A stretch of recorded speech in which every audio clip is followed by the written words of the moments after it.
Okay, this is breathing techniques instructor check. So I'm going to start off with the three indications of why we would assess or initiate breathing exercises. Um, so we would initiate those if the patient is having shortness of breath with activities of daily living, if the patient's O2 levels drop with exercise or with activity, and then if the patient is feeling anxious or like they can't breathe, um,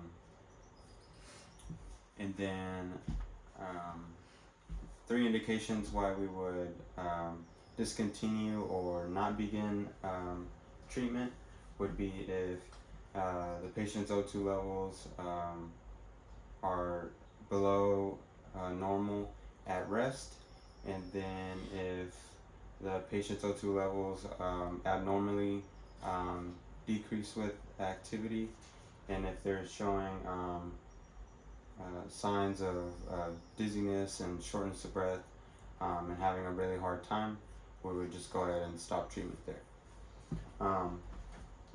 Okay, so I have checked the chart, I've planned treatment, I know the diagnosis, I am washing my hands, and I'm entering the room. Knock knock. Come in. Hello, Miss Sally. How are you doing today? Good. Doing good. My name is Ivan. I'm your student physical therapist assistant. I'm going to be working with you today with some breathing exercises, okay? Now, Miss Sally, first thing I want to do is go ahead and verify who you are. So can you please tell me your last name, date of birth? Mesta, August 17th of 95. All right. Thank you, Miss Nesta. Miss Sally.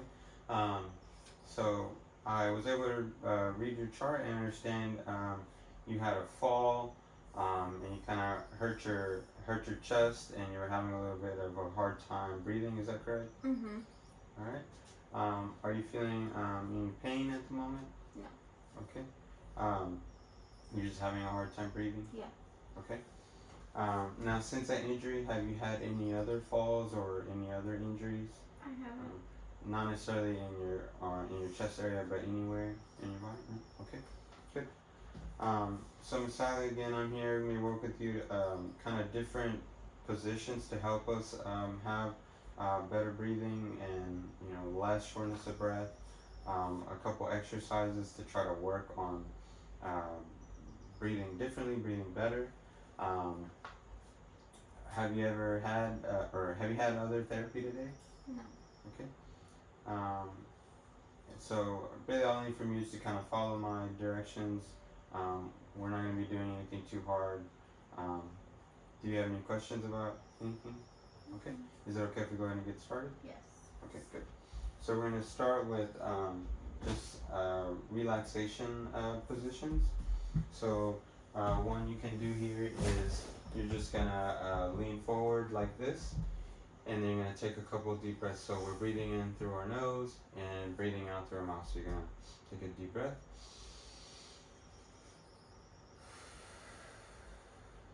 Can you do that again for me?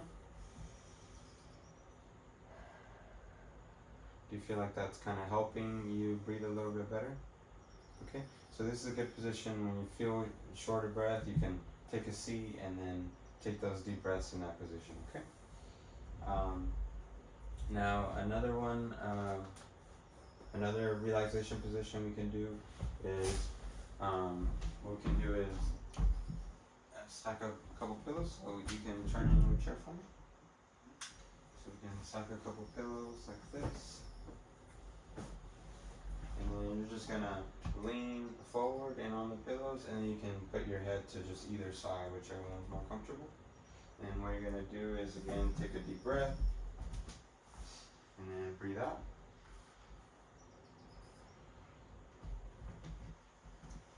Can you do that again for me?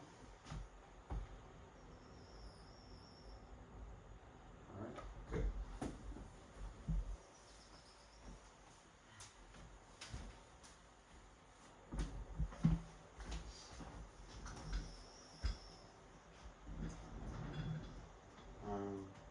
Okay.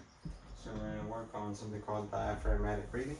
So what we're gonna do is you're gonna place your hands kind of on your abdomen here, and what you're gonna do is you're gonna take a deep breath, and then you're gonna breathe out. So you're kind of pressing your hands against your stomach. You don't want to stop yourself from breathing, but just kind of press your hands so you can make sure that you feel kind of your belly coming out. So you're gonna take a deep breath, and then when you breathe out, you should feel your stomach kind of coming out. You feel that? Okay, good. All right. Now, so we're gonna do something called an assisted cough. Um, so what you're gonna do is you're gonna put one hand like this, and then the other one kind of over. And what we're doing is we're gonna place that right under our sternum and our xiphoid process, so not on it, but just right under. And what you're gonna do is you're gonna take a deep breath, and then when you breathe out, you're gonna try to push in and up, and then also cough. So I have a cup here that we'll use in case you need to spit anything out. You can just spit it out in the cup, okay? So again, we're gonna go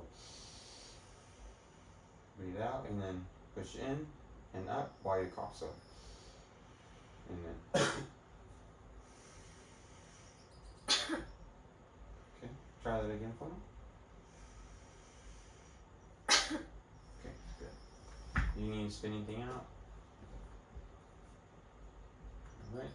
And then just another way I could do that would be to kind of help Sally do it with her, so I could have her sit there and I could come behind her and do the same thing. So my hands would be in the same position, and I would be helping her try to cough and then spit anything out she needs to. Alright.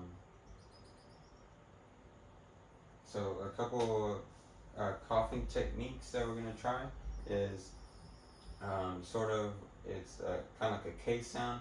So we're gonna try to do something like it's like, and then you're gonna try to cough twice. So you're gonna go,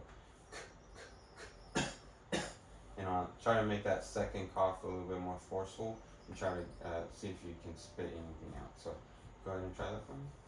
So you can take a deep breath and then try. Okay, good. So we just want our patient to try that a couple times and see if they can spit anything out. Another one we can do is it's kind of like the same, but it's more like a huff sound. So again, you're taking a deep breath and then you're going, and you're doing another 2 coughs, and again making that second one a little bit more forceful.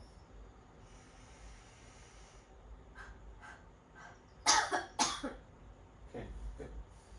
So again, we want to get them to try that again, see if they can spit anything out, and we would want to know if they do spit anything out. We want to know kind of the color, and then how much they are spitting out.